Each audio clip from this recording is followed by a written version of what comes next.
आज मंत्रिपरिषद में 6 विषयों पर निर्णय ले गए हैं। सबसे महत्वपूर्ण निर्णय राज्य में शिक्षा बहाली की और नियुक्ति की नियमावली का निर्णय मंत्रिपरिषद ने आज लिया है। इस नियमावली का नाम होगा बिहार राज्य विद्यालय अध्यापक नियुक्ति स्थानांतरण अनुशासनिक कार्रवाई एवं सेवा शर्त नियमावली 2023। इस नियमावली के तहत अब जो भी नियुक्तियां राज्य सरकार शिक्षकों की करेगी वह अब राज्य कर्मी होंगे, राज्य सरकार के कर्मी होंगे। यह एक महत्वपूर्ण निर्णय है। इससे पूर्व आपको जानकारी होगी कि राज्य सरकार राज्य में पंचायत शिक्षक, पंचायत समिति शिक्षक और जिला परिषद के शिक्षक और नगर निकाय के स्थानीय निकायों के शिक्षक रहा करते थे। अब जो भी नई नियुक्ति होगी अब वो राज्य सरकार नियुक्त करेगी। राज्य सरकार नियुक्ति के लिए एक अलग परीक्षा आयोग के माध्यम से लेगी। तो एक आयोग जो राज्य सरकार निर्धारित करेगी, हो सकता है बीपीएससी, हो सकता है कोई भी आयोग जो है जो निर्धारित करेगी, उसके माध्यम से राज्य सरकार परीक्षा लेगी और परीक्षा के माध्यम से ही अब नियुक्तियां होंगी। इस नियुक्ति में भाग लेने के लिए जो अर्हता होगी वह मैं पढ़ देता हूं। इसकी नियुक्ति की जो अनिवार्य अर्हता है, भारत के नागरिक हों और बिहार राज्य के स्थायी निवासी होना चाहिए, ये पहली अर्हता होगी।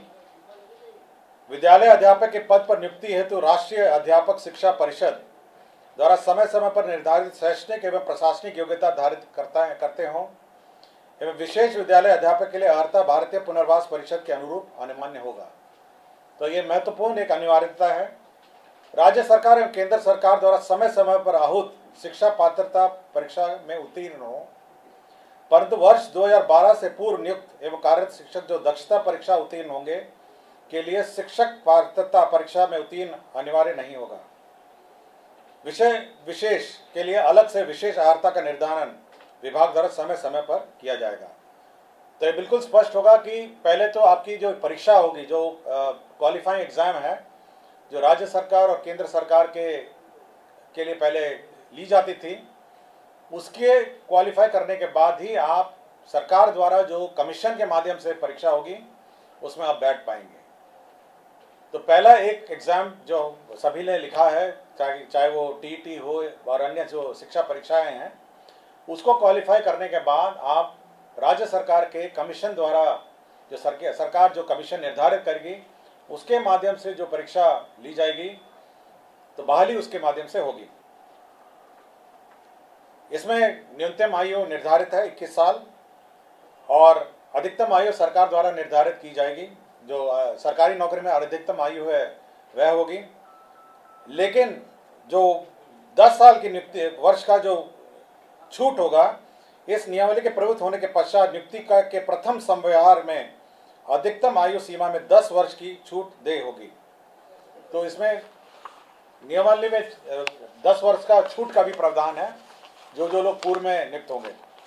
इसमें यह खासियत यह है कि इस परीक्षा में जो अभी वर्तमान में जिसको आप कहते हैं 7वें चरण या अन्य चरण जो हैं, वो लोग भी बैठेंगे, परीक्षा लिखेंगे। और साथ ही साथ जो अभी तक जो शिक्षक नियुक्ति जो गैर सरकारी शिक्षक हैं, जो सरकार के जो नगर निकाय और पंचायत स्तरीय और स्थानीय निकाय के शिक्षक हैं, वह भी इसमें बैठ पाएंगे। तो सभी प्रकार के शिक्षक जो हैं, जो अर्हता रखते हैं, वह बैठ पाएंगे और इस नियमावली के माध्यम से अगर अर्हता रखते होंगे तो कमीशन द्वारा जो परीक्षा ली जाएगी उसमें बैठेंगे। सभी जो कैंडिडेट्स हैं जो इस परीक्षा में लिखेंगे उनको 3 मौका दिया जाएगा। तो 3 बार लिख सकेंगे और 3 मौके के बाद वह नहीं लिख सकेंगे। जहाँ तक रिजर्वेशन की बात है, सारा राज्य सरकार द्वारा निर्धारित आरक्षण रोस्टर का पालन किया जाएगा और लेकिन साथ ही साथ जो आरक्षण है प्राथमिक एवं मध्य विद्यालय के मूल कोटि एवं स्थानक कोटि के विद्यालय प्रधानाध्यापक के पद पर प्रत्येक विषय में न्यूनतम 50% महिला अभ्यर्थियों की नियुक्ति की जाएगी। जो वर्तमान में शिक्षा में जो आरक्षण लागू है वह यथावत रहेगा, किंतु अन्य जो महिलाओं को छोड़ के अन्य जो राज्य सरकार का जो आरक्षण का नियम है वह लागू होगा। इसके साथ साथ अब सरकार के जो कानून हैं, सरकार के जो नियम हैं, सरकार का जो पेंशन है, सरकार का जो निर्धारित एनपीएस पेंशन है, ये सब लागू होगा। सरकार के जो आचरण है वो लागू होगा। यह नीति अब जिला संवर्ग के रूप में होगी, जिसमें जिला के अंदर स्थानांतरण का प्रावधान है और अंतर जिला का भी स्थानांतरण का विशेष परिस्थिति में प्रावधान है। संपुष्टि, सेवा संपुष्टि भी उसी अनुसार है, शिकायत अपील भी उसी अनुसार है। और कैबिनेट ने यह निर्णय लिया है कि अब अन्य किसी प्रकार से शिक्षा की नियुक्ति नहीं की जाएगी, शिक्षक की नियुक्ति नहीं की जाएगी। केवल जो सरकार द्वारा निर्धारित कमीशन है उसके माध्यम से परीक्षा होगी और उसी माध्यम से अब शिक्षा नियुक्ति होगी। यह बिल्कुल कैबिनेट ने स्पष्ट निर्णय ले लिया गया है। सप्तम केंद्र पुनरीक्षित वेतनमान संरचना में वेतन जो प्राप्त कर रहे हमारे सरकारी पदाधिकारी कर्मी हैं, उनको 1/1/2023 के प्रभाव से डीए का जो रेट है वो 38 के स्थान पर बढ़ा के 42% हो गया है। राज्य सरकार को इस बढ़ोतरी में 1690 करोड़ का अधिक व्यय होगा, तो 38 के स्थान पर अब 42% डीए होगा। राज्य सरकार ने अपना जो कंटिजेंसी फंड है उसको 50 करोड़ से बढ़ा के 10,000 करोड़ कर लिया गया है। आपको जानकारी होगी, समय समय पे हम लोग कंटिजेंसी फंड से निकासी करते हैं, तो अब ये लिमिट 10,000 करोड़ का होगा, जिसमें आधा प्रतिशत जो 50% होता है वो आपदा के लिए सुरक्षित रखा जाता है। पटना जिला अंतर्गत जो वाल्मीकि का परिसर है उसमें 6.5 एकड़ जो ज़मीन है वह वर्तमान में भारतीय कृषि अनुसंधान परिषद को आवंटित है।